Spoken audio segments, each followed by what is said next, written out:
पिछली क्लासेस में हमने महासागरों के निक्षेप के बारे में चर्चा किया था आपसे कि महासागरीय निक्षेप क्या है और उसके प्रकार क्या हैं। 2 क्लास में हमने इस चैप्टर को ख़त्म किया था और उसी समय मैंने ये आपसे कहा था कि मैं अगली क्लास महासागरीय नितल उच्चावच पे या ओशन बॉटम रिलीफ पर अगली क्लास हमारी होगी, जिसकी शुरुआत हम आज कर रहे हैं। तो नितल उच्चावच क्या है? जैसे हम महाद्वीपों पर पढ़ते हैं, महाद्वीपीय उच्चावच, पर्वत, पठार, मैदान, इन सब के बारे में, तो स्थल भाग पे जो महाद्वीप है उस पे जो पर्वत है, पठार है, मैदान है या अन्य कैन्यान वगैरह होती है, ये जो स्थलाकृतिक विविधता होती है इसी को उच्चावच बोलते हैं। उच्चावचीय डाइवर्सिटी या उच्चावचीय विविधता, ठीक है। तो भूआकृतिक विज्ञान में स्थलीय भाग में हम स्थल पे जितने भी उच्चावच पाए जाते हैं, जो स्थलाकृतिक विविधता पाई जाती है, कहीं स्थल ऊंचा है तो कहीं नीचा है, कहीं प्लेन मैदान है, कहीं बहुत ऊंचे पर्वत हैं, कहीं पठार हैं, तो ये जो भिन्नताएं पाई जाती हैं इनके बारे में अध्ययन हम भूआकृतिक विज्ञान में करते हैं, अर्थात समुद्र तल से ऊपर। यानी अगर ये सी लेवल है तो हम इसके ऊपर का जो अध्ययन करते हैं वो तो हो गया भूआकृतिक विज्ञान में।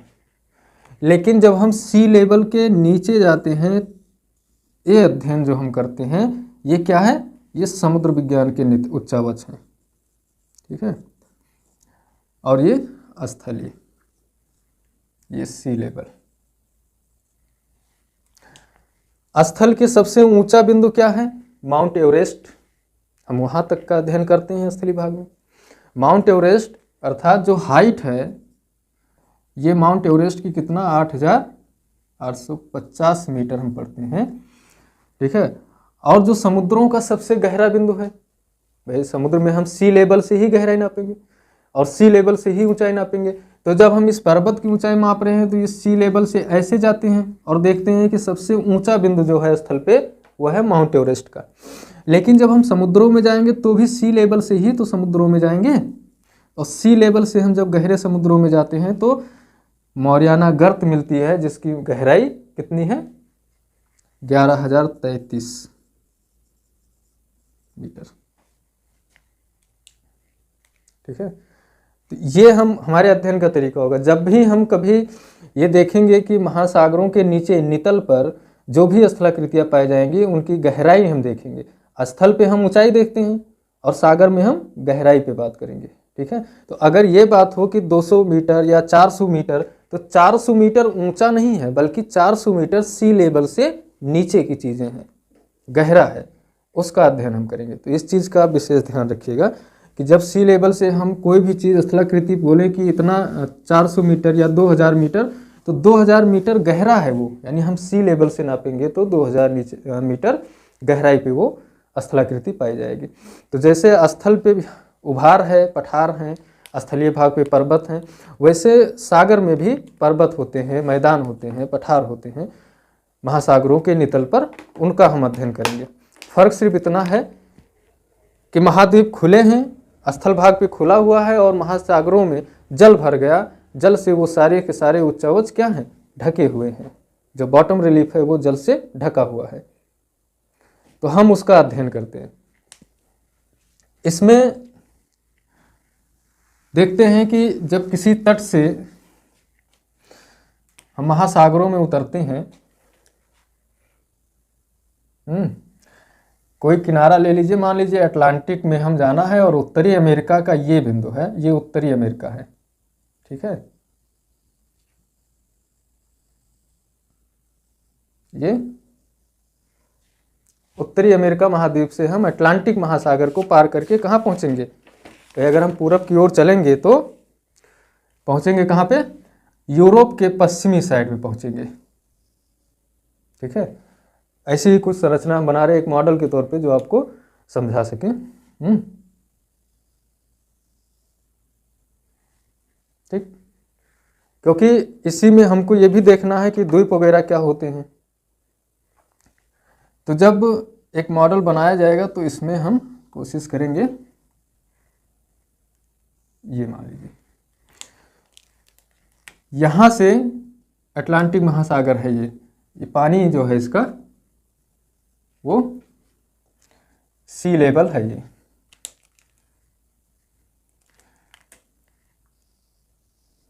ठीक है, ये सी लेवल है, कटक है। किसी महासागर का जब जल सुखा दिया जाए तो कुछ ऐसी संरचना देखने को मिलेगी। इसमें है क्या चीज, जब हम यहाँ से स्थल से ऐसे चलेंगे तो क्या होगा, पहले तो डूब जाएंगे, तो फिर जब डूब गए तो डूबने के बाद में यहाँ पहुँचेंगे, यहाँ पहुँचेंगे, यहाँ पहुँचेंगे, धीरे धीरे करके इस सतह से हो करके नितल से जाएंगे। यहाँ दो शब्द जान लेना जरूरी है कि महासागर का नितल और तल, यानी जो सरफेस है और जो बॉटम होता है इसका, ये इसका सरफेस है, महासागर का तल है, ठीक है।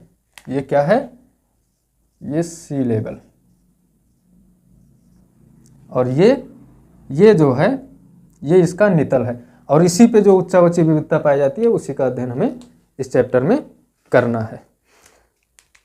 तो इसमें सबसे पहली जो उच्चावच है वो क्या है, महाद्वीपीय मग्न तट कहते हैं उसे, कॉन्टिनेंटल शेल्फ। कॉन्टिनेंटल शेल्फ होता क्या है, मैं रेड कलर से दिखा रहा हूं, ये इतना कॉन्टिनेंटल शेल्फ होगा। कॉन्टिनेंटल शेल्फ का मतलब हुआ कि महाद्वीप का ही कोई हिस्सा, किनारा जो महासागरीय जल से क्या हो, ढका हो, वो कॉन्टिनेंटल शेल्फ कहलाएगा, या महाद्वीपीय मग्न तट। मग्न तट का मतलब हो गया, दो शब्द है इसमें, मग्न और तट। महाद्वीपीय मग्न तट यानी महाद्वीप का वो हिस्सा, वो तटीय क्षेत्र जो मग्न हो, किससे, जल से। तो जलमग्न क्षेत्र जो होता है महाद्वीप का, उसे बोलते हैं महाद्वीपीय मग्न तट।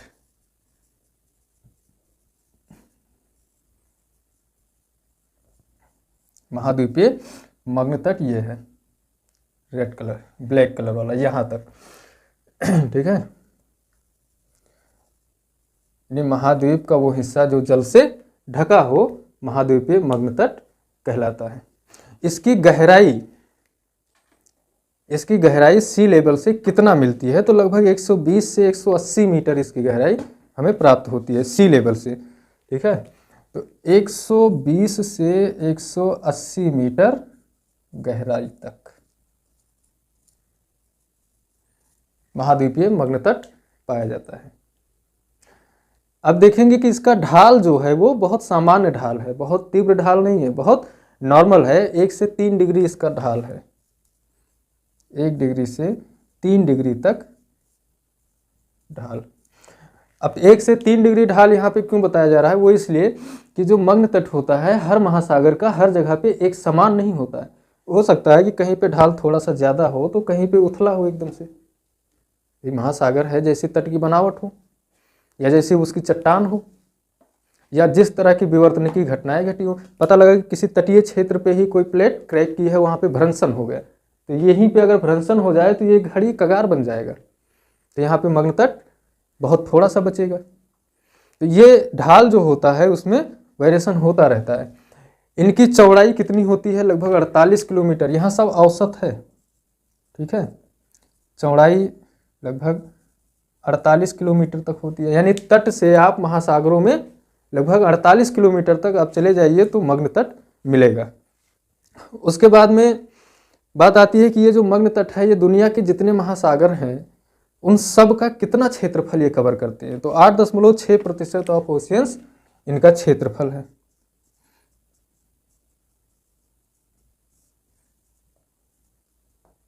%6 कुल महासागर का, कुल महासागरीय क्षेत्र का, ठीक है। तो ये तो महाद्वीपीय मग्न तट हो गया। आप ध्यान में रखिए, महाद्वीपीय मग्न तट का अर्थ हो गया कि महाद्वीप का वो हिस्सा जो जलमग्न हो, तटीय क्षेत्र। मग्न तट, महाद्वीप का वो तट का वो हिस्सा जो महासागर से या फिर महासागरीय जल से क्या हो, ढका हो, उसे महाद्वीपीय मग्न तट कहा जाएगा, ठीक है। ये क्षेत्र यहाँ तक आता है, लेकिन जैसे आप यहाँ पहुँचते हैं फिर क्या देखते हैं, अचानक से यहां तक इसका क्या है, ढाल तीव्र हो जाता है। यहां तक अचानक से जो ढाल है वो तीव्र हो जाता है, इस वजह से इसको क्या बोलते हैं, महाद्वीपीय मग्न ढाल।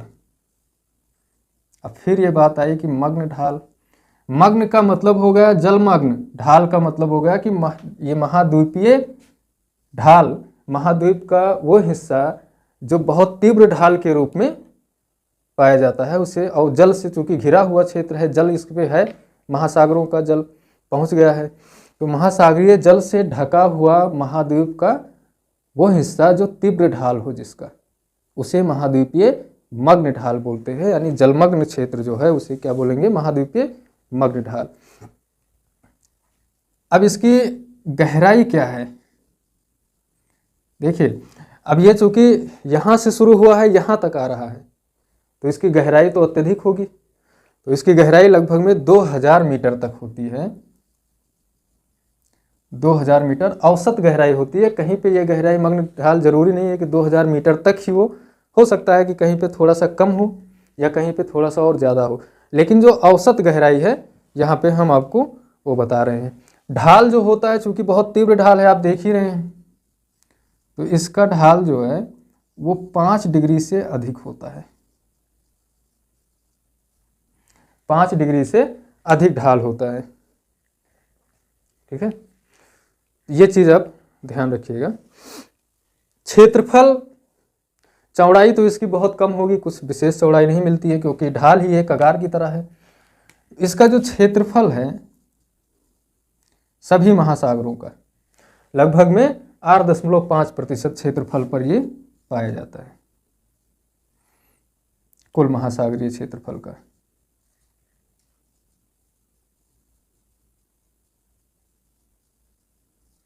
ठीक है, ये तो हो गया मग्न ढाल।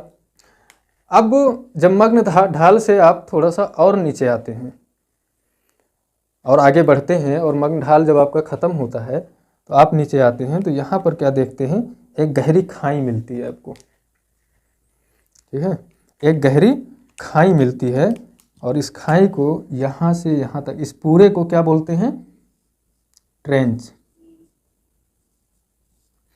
इसको ट्रेंच बोलते हैं। और इसका जो सबसे गहरा बिंदु होता है ये, इसको बोलते हैं गर्त या डीप। ठीक है, इसका जो सबसे गहरा बिंदु होगा उसको डीप बोलेंगे या गर्त। तो जो मौरियाना गर्त है वो सबसे गहरा बिंदु है जो 11,033 मीटर की गहराई पर पाई जाती है। अब इसकी क्या विशेषता होती है, इसकी गहराई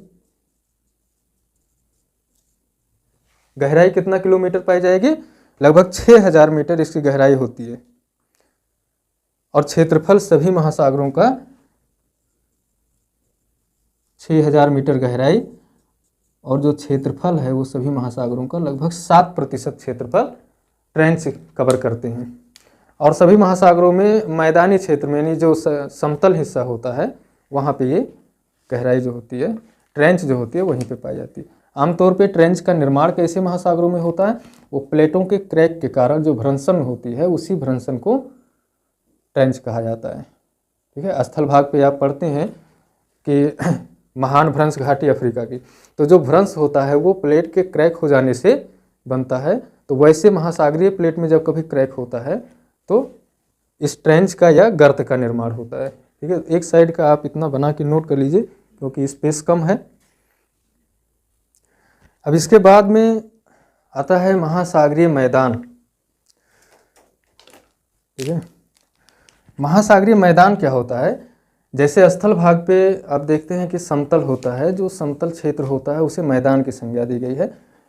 मैदान जो 200 मीटर से कम ऊंचा भाग होता है उसे मैदान बोलते हैं। यानी ऐसा क्षेत्र जहाँ 200 मीटर तक ऊंचाई और गहराई शामिल हो, बहुत ज़्यादा ऊंचा नहीं होना चाहिए, वो मैदान कहलाता है। ऐसे महासागरों के जब नितल पे पहुँचते हैं, जब आप सरफेस पे पहुँचते हैं नीचे, तो ये वाला जो हिस्सा होता है ये क्या कहलाता है, इसी को बोलते हैं महासागरीय मैदान या डीप सी प्लेन। महासागरीय मैदान भी स्थलीय भाग की तरह होता है। जब कभी ये ढाल है, तट है, गर्त है, ये गर्त बीच में भी, ऐसा कभी नहीं आप सोचिएगा। ये एक मॉडल है जो आपको समझाने के लिए बनाया जा रहा है। ऐसा बिल्कुल नहीं हो सकता है कि किसी महासागर में आप उतरें तो पहले मैदान ये मिले, ढाल, फिर गर्त, फिर मैदान, ऐसा कुछ नहीं है।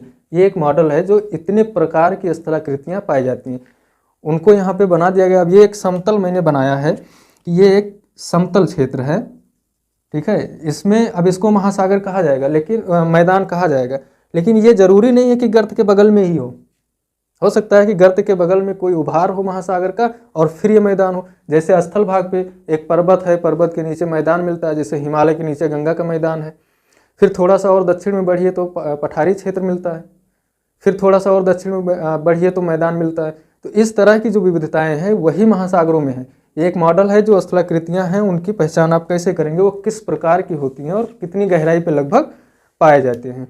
तो जो महासागरीय मैदान है इनकी जो गहराई है,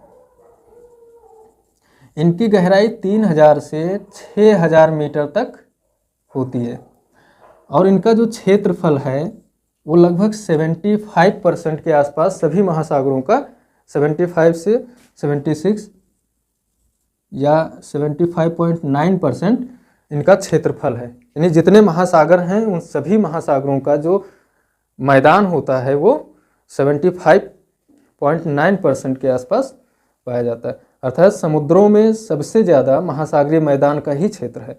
जैसे स्थल भाग पे सर्वाधिक मैदान होते हैं, भाई पर्वत कितने हैं, पठार कितने हैं, लेकिन मैदान अधिक हैं। तो मैदान का जो क्षेत्रफल होता है स्थल पे भी अधिक है और महासागरों में भी अधिक होता है। इनका ढाल अगर देखा जाए तो ढाल बहुत कम होता है, ढाल बहुत कम। ये फीचर मैदान का है। मैदान के बाद जब थोड़ा सा और आगे बढ़ते हैं तो महासागरीय कटक पाई जाती है। एक उच्चवच महासागरों में महासागरों की महासागरीय कटक भी है। तो महासागरीय कटक का निर्माण कैसे होता है? मान लीजिए कि कोई महासागर है, कोई प्लेट, अब वो कहीं पे क्रैक हुई है। एक एग्जांपल्स मैं आपको यहाँ दूं कि ये एक प्लेट है, ठीक है, यही इसी पे महासागर है। ये पता लगा कि ये प्लेट यहाँ से क्रैक हो गई है, ऐसे किसी विवर्तनिकी कारणों से ऐसे क्रैक हुआ है इस पे। तो क्रैक के बाद में यहाँ पर इसके नीचे चूँकि लावा है, मैग्मा पृथ्वी के अंदर, तो इस क्रैक के सहारे क्या करेगा, ये मैग्मा जो होगा बाहर निकलना शुरू करेगा, ठीक है। ये मैग्मा इसी क्रैक के सहारे बाहर आएगा। जब ये बाहर आएगा मैग्मा तो निश्चित रूप से ये अपनी दोनों ओर ऐसे फैलना शुरू करेगा, ऐसे मैग्मा फैलना शुरू करेगा और ठंडा होता जाएगा। वही प्रक्रिया यहाँ भी होती है।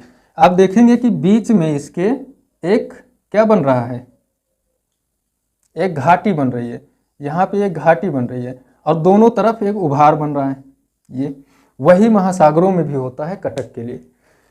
जब यहाँ से कोई प्लेट क्रैक होती है तो ये वही क्रैक है, इसी क्रैक के सहारे से नीचे से मैग्मा ऊपर आता है और दोनों साइड में फैलने लगता है। और धीरे धीरे होता क्या है कि इधर भी और इधर भी उभार हो जाता है, एक कटक का निर्माण होता है। क्योंकि ये क्रैक है तो क्रैक हमेशा लंबा ही होता है, पतला सा सकरा सा, और लंबाई उसकी अधिक होगी।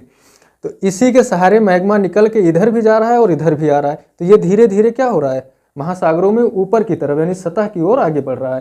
तो यही जल से डूबा हुआ भी है लेकिन ऊपरी सतह से बहुत नज़दीक पहुंच चुका है। तो इस तरह के कटक का निर्माण होता है ज्वालामुखी उद्गार के कारण या दरारी ज्वालामुखी के कारण, ठीक है। तो इसके बारे में लिख लो, कटक। कटक इसका निर्माण ये एग्जाम में पूछता है, दरारी ज्वालामुखी, दरारी ज्वालामुखी द्वारा कटक का निर्माण होता है। एग्जाम में पूछ सकता है कि महासागरीय मध्य कटक का निर्माण किससे होता है, तो दरारी ज्वालामुखी प्रक्रिया द्वारा, क्योंकि जो क्रैक हुआ है वो एक दरार की तरह ही हुआ है, तो दरार से ज्वालामुखी निकल रही है और उसकी वजह से ये कटक का निर्माण हो रहा है। ठीक है, इस तरह से एक उच्चावच तो ये हो गया जो कटक हो गई। महासागर के कटक जो है मध्य अटलांटिक महासागर की कटक आप जानते भी हैं, वो कटक पूरे अटलांटिक महासागर में उत्तर से दक्षिण तक है। और सही बात तो यह है कि जो सी फ्लोर स्प्रेडिंग हो रही है, जो महासागर के नितल में विस्तार हो रहा है, वो इन्हीं कटक के सहारे विस्तार होता है। थोड़ा सा समझ लेते हैं कैसे इनके सहारे विस्तार हो रहा है। देखिए, मान लीजिए कि ये महासागर है कोई, और यहाँ पर अभी इस महासागर की चौड़ाई कितनी है, मान लीजिए 1000 किलोमीटर। ठीक, 1000 किलोमीटर। यहाँ से ये प्लेट खटाक से टूट गई क्रैक के कारण, और नीचे से यहाँ से टूटी और नीचे से क्या हो रही है, मैग्मा आके यहाँ जमा हो रहा है। तो जब प्लेट इतना टूट गई और अब यहाँ पर मैग्मा जमा हो गया, और मैग्मा मान लीजिए 1 मीटर चौड़ाई में प्लेट टूटी थी, जो क्रैक हुआ था वो 1 मीटर का चौड़ा था। अब यहाँ मैग्मा 1 मीटर में भर गया और वो पानी में है, चूँकि सागर का जल है वो ठंडा कर दिया। तो जो प्लेट 1 मीटर का जो एक्स्ट्रा मैग्मा यहाँ जमा हो गया, तो अब 1000 किलोमीटर का ये है ही, तो अब 1000 किलोमीटर में 1 मीटर और जुड़ जाएगा, तो अब 1000 किलोमीटर प्लस 1 मीटर का चौड़ा ये महासागर हो गया। तो ये प्रक्रिया जब कटक कोई बनता है या ज्वालामुखी दरारी ज्वालामुखी होती है, तो उसके सहारे अब इसका सी फ्लोर अगर 1000 किलोमीटर का था, तो अब 1000 किलोमीटर प्लस 1 मीटर हो गया। इस हिसाब से लगातार इसमें वृद्धि हो रही है। तो अब अटलांटिक में महासागर में अगर मध्य में कोई कटक है, जैसे मध्य अटलांटिक कटक, तो जिस तरीके से वो कटक लगातार बढ़ती जाएगी, मैग्मा निकलेगा और वो फैलती जाएगी, उसी हिसाब से अटलांटिक महासागर की चौड़ाई बढ़ेगी। और इसीलिए एग्जाम में ये सवाल पूछा जाता है कि अटलांटिक महासागर बढ़ रहा है, स्प्रेड कर रहा है, कैसे? सीधा सिंपल सा जवाब होगा कि मध्य अटलांटिक कटक के सहारे अटलांटिक महासागर बढ़ रहा है। ठीक है, तो ये आपका जवाब इंटरव्यू में भी आपसे पूछा जा सकता है। तो जो सी फ्लोर स्प्रेडिंग हो रही है, यानी सागर का नितल जो बढ़ रहा है, वो इसी के द्वारा। तो जब क्रैक होता है तो उस क्रैक में मान ली 2 मीटर 4 मीटर का मैग्मा जम गया, अब वो 2-4 मीटर तो उसके तल में या नितल में एक्स्ट्रा ही जुड़ा है, तो वो 4 मीटर चौड़ा और हो गया महासागर। ठीक है, तो सी फ्लोर स्प्रेडिंग का जो प्रोसेस है वो यही होता है। कटक के बाद में फिर हम देखते हैं कि और आगे बढ़ने पर हम देखते हैं कि कुछ भाग ऐसा भी होता है, ये क्या है, ये द्वीप है। द्वीप भी महासागरीय उच्चावच की श्रेणी में ही आते हैं, आइसलैंड। ठीक है, जो द्वीपीय क्षेत्र वो होते हैं जो स्प्रेड करते करते बढ़ते बढ़ते क्या हो गए हैं, महासागर के सतह से ऊपर आ गए हैं, महासागरीय सतह से ऊपर आ गए। अभी जैसे देखिए, अब ये दोनों कटक मान लीजिए कि अटलांटिक कटक है ये, अब इस पे स्प्रेडिंग होते होते इसका बढ़ते बढ़ते जब ये यहाँ तक आ जाएगी, अब ऐसे ये बढ़ते बढ़ते ऐसे सतह के ऊपर आ गया है। हाँ, तो अब क्या हो जाएगा, ये भी सतह के ऊपर जब दिखाई देने लगेगा तो ये भी क्या बन जाएगा, द्वीप बन जाएगा, जैसे कि ये बन गया है द्वीप।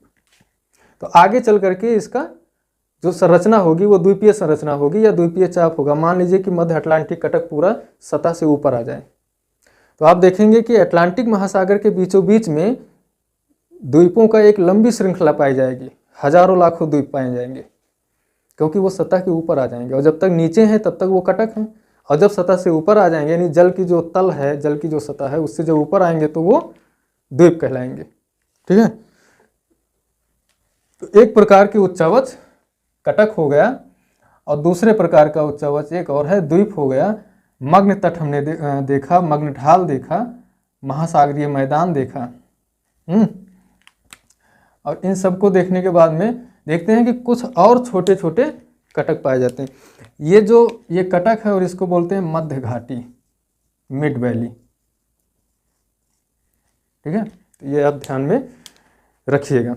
बाकी ये सब जो नीचे का सतह सरफेस आप देख रहे हैं, ये लाइन, ये सब क्या है, महासागर का नितल ही है। या सी फ्लोर कह सकते हैं आप। तो इतना देखने के बाद में कुछ और भी इसमें उच्चावच पाए जाते हैं। पहले आप इसको नोट कर लीजिए, फिर हम उसके बारे में चर्चा करते हैं। तो अब कभी आपको अगर लिखने हो, मेंस के आंसर राइटिंग करनी हो, तो आप ये जो मुख्य उच्चावच के प्रकार हैं आप इनको हाईलाइट कर दीजिए, ठीक है। और इनकी जो विशेषताएं हैं उनको आप स्टेटमेंट में बना करके लिख देंगे, तो एक बढ़िया क्वेश्चंस का आंसर आपके पास है। हाँ, जिसका जो गर्त है इसकी डिफिनीशन आप थोड़ा सा लिख लीजिए। महासागरों में गहरी संकरी खाइयाँ, सकरी इसलिए कह रहे हैं क्योंकि बहुत ज़्यादा चौड़ी नहीं है, आप देख रहे हैं चौड़ी नहीं है, सकरी है, लंबी है, गहरी है। तो ये इसकी विशेषता ही है जो कि परिभाषा के तौर पे आप जानते रहिए। इसके इन सभी उच्चावच के अलावा जो इतने सारे रिलीफ हैं, इसके अलावा भी कुछ और चीज़ें पाई जाती हैं महासागरों में, और भी विविधताएं हैं, उनको भी देख लेते हैं। एक होता है महासागरीय उभार। महासागरीय उभार का निर्माण कैसे होता है कि जो महाद्वीपीय मग्न तट है और मग्न ढाल है, इनके बीच में महासागरीय उभार पाया जाता है। होता क्या है कि जो नदियाँ निक्षेप वगैरह लेकर आती हैं अपने साथ, किले है, सिल्ट है, कंकड़ पत्थर है, तो वो महाद्वीपीय मग्न तट में छोड़ती हैं, और वो बहते बहते या सागरीय गति के कारण बहुत दूर तक नहीं जा पाता, लेकिन महाद्वीपीय मग्न तट को पार करते करते वो जमने लगता है, नीचे सतह पर बैठने लगता है। तो यहाँ पर मग्न तट है, ये मग्न ढाल है, इसी के बीच में ऐसे ये पाया जाता है, ठीक है। यहाँ पर इसको बोलते हैं महासागरीय उभार।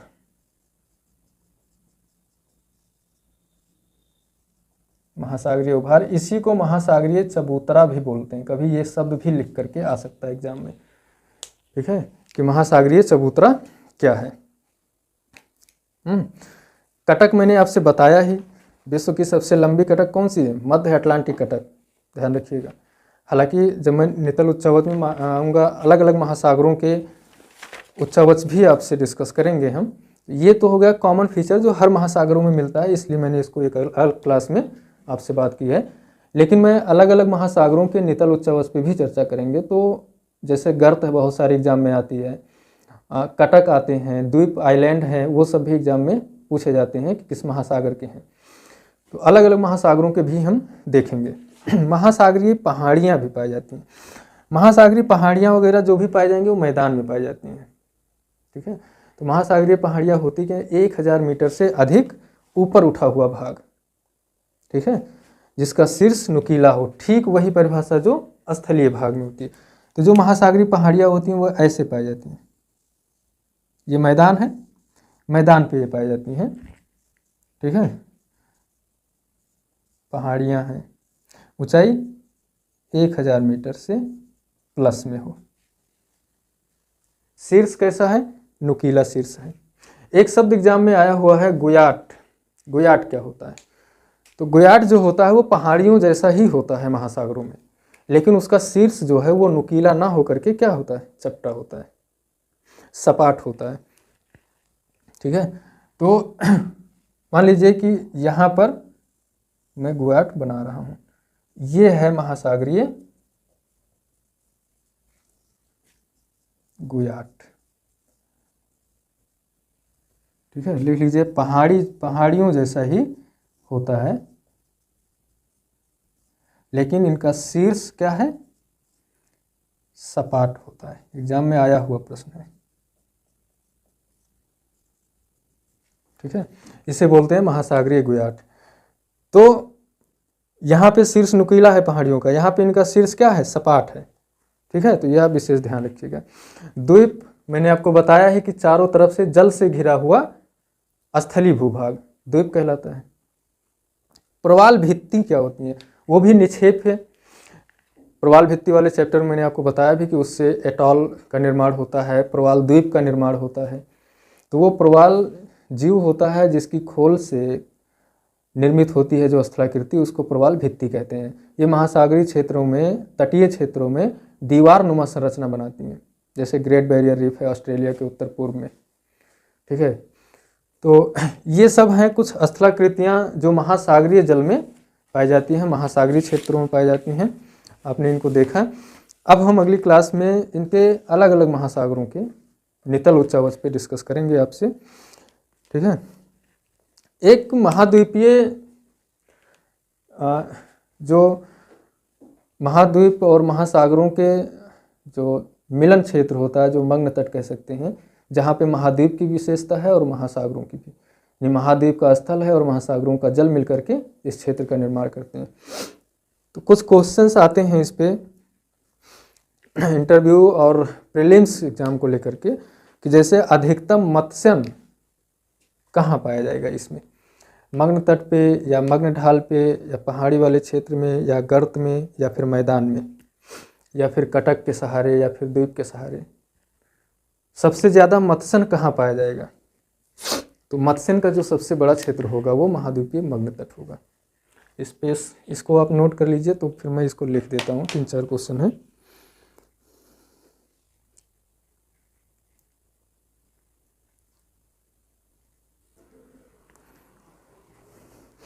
ये सारे क्वेश्चंस जो 3-4 पॉइंट में आपको बताने जा रहे हैं, ये इम्पोर्टेंट है और थोड़ा सा अलग अलग टॉपिक से रिलेट भी करते हैं। ठीक है, मैं इधर इसको बना देती हूँ।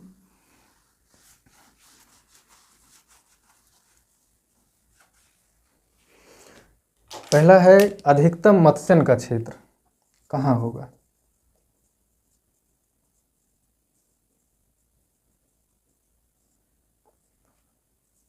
अधिकतम मत्स्यन कहाँ पाया जाएगा। दूसरा है कि अधिकतम सैलिनिटी,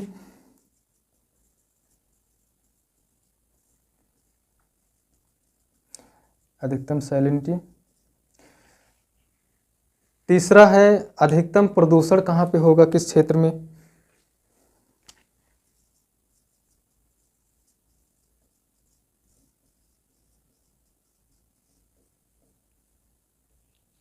अधिकतम प्रदूषण किस क्षेत्र में होगा। और स्थलीय निक्षेप सर्वाधिक कहाँ पर होंगे।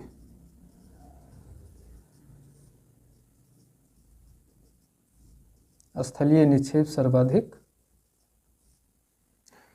और एक क्वेश्चन और बनता है कि सबसे रिच मैरीन डाइवर्सिटीज, ठीक है, यानी समृद्ध समुद्री जैवमंडल कहाँ पे होगा सबसे ज़्यादा।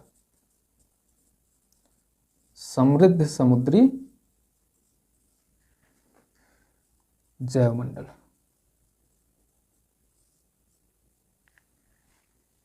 यानी मोस्ट रिच मैरीन बायोस्फीयर। तो अधिकतम मत्स्यन कहाँ पे पाया जाएगा। ऐसी जगहों पे जहाँ पे मछली के लिए यानी फिश के लिए भोजन की उपलब्धता हो, यानी जहाँ पे शैवाल और जो फाइटोप्लैंक्टन है, जू प्लैंक्टन है, इनका विकास जहाँ पे होगा। और इनका विकास वहाँ पे होगा जहाँ तक सूर्य का प्रकाश पहुँच रहा है। और सूर्य का प्रकाश महाद्वीपीय मग्न तट तक पहुँचता है, थोड़ा बहुत मग्न ढाल तक भी आ जाएगा। तो इसका जो जवाब सही जवाब होगा वो मग्न तट, क्योंकि मत्स्यन के लिए जीव है और जीव के लिए जरूरी है सूर्य का प्रकाश इनके विकास के लिए। तो बहुत गहरे समुद्र में तो नहीं पाए जाएंगे ये, क्योंकि इनको भोजन भी तो चाहिए। तो भोजन की उपलब्धता महाद्वीपीय मग्न तट के सहारे मिल पाएगी। ठीक है, एक दूसरा क्वेश्चन जो आता है कि अधिकतम सैलिनिटी कहाँ पर होगी।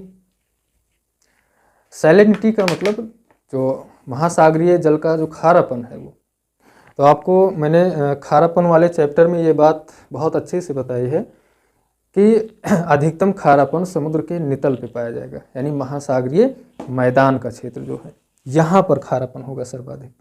क्योंकि नमक के अधिक होने से जल का घनत्व अधिक हो जाता है और नमक की प्रवृत्ति होती है नीचे बैठने की। जिस जल का घनत्व अधिक होता है वो नीचे की तरफ बैठता है, और जब जल नीचे की ओर बैठेगा तो नीचे कहाँ जाएगा, इसी क्षेत्र में आएगा। तो महासागरीय मैदान का जो क्षेत्र होता है कहाँ पे होगा, गहरे समुद्री मैदान में अधिकतम सैलिनिटी होगी या ट्रेंच होगी, जो यानी जो गर्त है वहाँ पे सैलिनिटी अधिक पाई जाएगी। तो मैदान या गर्त। फिर बात आती है अधिकतम प्रदूषण। तो भाई आप प्रदूषण करने के लिए महासागर, मैदान में तो जाएंगे नहीं महासागरों के नीचे, आप यहीं तट के सहारे ही, यहीं किनारे पे ही प्रदूषण करेंगे। लहरों द्वारा, समुद्री जो गतियां होती हैं जल में, उसके द्वारा, नदियों द्वारा जो प्रदूषण होगा वो सबसे ज़्यादा यहीं पे होगा, महासागरीय जो महाद्वीप का मग्न तट है। तो इसका भी जवाब महाद्वीपीय मग्न तट ही होगा, मग्न तट। फिर स्थलीय निक्षेप सर्वाधिक कहाँ होगा, यानी टेरिजेनस निक्षेप जो है, जो स्थल से आ रहा है। तो जो टेरिजेनस निक्षेप होगा, स्थल से नदियां अगर निक्षेप लेकर आएंगी तो कहाँ जमा करेंगी, मग्न तट के सहारे जमा करेंगी, मग्न ढाल के सहारे जमा करेंगी। तो इसका भी सेम जवाब, मग्न तट। एक क्वेश्चन है समृद्ध समुद्री जैवमंडल, ये कहाँ होगा, ये भी मग्न तट के ही सहारे पाया जाएगा, क्योंकि वहीं पे सबसे ज़्यादा डाइवर्सिटी के लिए जो अनुकूल भौगोलिक दशाएं होती हैं वो प्राप्त होती हैं। तो मग्न तट के सहारे सबसे ज़्यादा मोस्ट रिच जो मैरीन इकोसिस्टम है वो इसी के सहारे पाया जाएगा, कॉन्टिनेंटल जो शेल्फ है मग्न तट। ठीक है, तो ये था महासागरीय नितल उच्चावच से संबंधित कुछ महत्वपूर्ण जानकारी। एक मॉडल के तौर पे हमने सीखा कि महत्वपूर्ण उच्चावच जो हैं मग्न तट, मग्न ढाल, गर्त, ठीक है, मैदान। तो इसको आप ध्यान में रखिएगा कि अगर इन चार को भी आपने एक्सप्लेन कर दिया तो आपका आंसर पूरा हो जाता है। महासागरीय नितल उच्चावच से ही संबंधित एक शब्द है उच्चतादर्शी वक्र, हिप्सोमेट्रिक कर्व। क्वेश्चंस आया हुआ है इससे कि ये क्या करता है, क्या इससे हम मापते हैं। तो उच्चतादर्शी जो वक्र है वो एक ऐसा ग्राफ है जो महासागरों में ये दर्शाता है कि महासागर की जो उच्चावचीय विविधता है वो कैसी है। उस कर्व पे हम यही सीखते हैं। तो महासागरों के नितल उच्चावच का एक ग्राफ है ये जो उच्चतादर्शी वक्र होता है।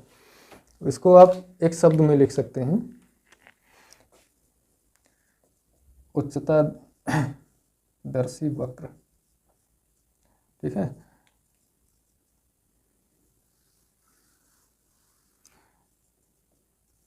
महासागरीय नितल उच्चावच का एक ग्राफीय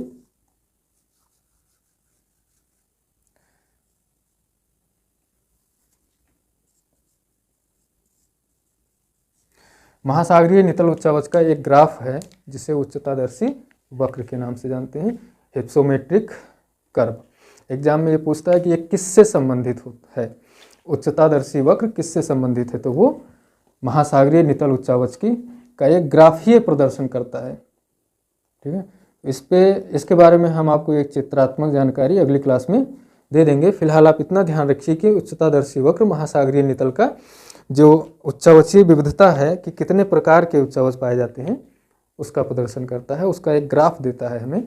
और ये जो मैंने आपको बनाकर दिखाया है, दरअसल ये मॉडल जो है यही उच्चतादर्शी वक्र का एक मॉडल है, जिसमें मग्न तट, मग्न ढाल, महासागरीय गर्त और मैदान 4 प्रकार के उच्चावच की व्याख्या ये ग्राफ करता है। इसमें इसी के आधार पे ओशनियोग्राफी में महासागरीय नितल का जो क्लासिफिकेशन किया गया है कि कितने प्रकार के उच्चावच पाए जाते हैं, बॉटम रिलीफ, वो इसी ग्राफ के थ्रू इसका एक्सप्लेन किया गया है। फिर किताबों में आपको मिलेगा कि हिप्सोमेट्रिक कर्व के तहत या उस ग्राफ के अंतर्गत 4 प्रकार के उच्चावच महासागरों में पाए जाते हैं उसके नितल पे। तो कहीं ना कहीं इम्पॉर्टेंट वक्र है, आया हुआ एग्जाम में यूजीसी में ये क्वेश्चन आया था नेट जेआरएफ की परीक्षा में, और यूपीएससी में भी एक बार ये प्रश्न पूछा गया था उच्चतादर्शी वक्र किससे संबंधित है। तो आमतौर पे एक एग्जाम्पल उदाहरण जो वहाँ पे लिखा जाता है स्टेटमेंट में, खास तौर पे इकोनॉमी का एक शब्द जरूर लिख दिया जाता है, क्योंकि इकोनॉमी में बहुत सारे वक्र हम पढ़ते हैं। लॉरेंज वक्र है, गिनी वक्र है। तो इन सब के वक्र कई सारे होने के कारण इसको भी, इस कर्व को भी वहाँ पे इकोनॉमी का शब्द दे दिया जाता है और वहीं पे कन्फ्यूजन हो जाता है। आमतौर पे बस मार दिए, लेकिन ये जो वक्र है महासागर विज्ञान से संबंधित है।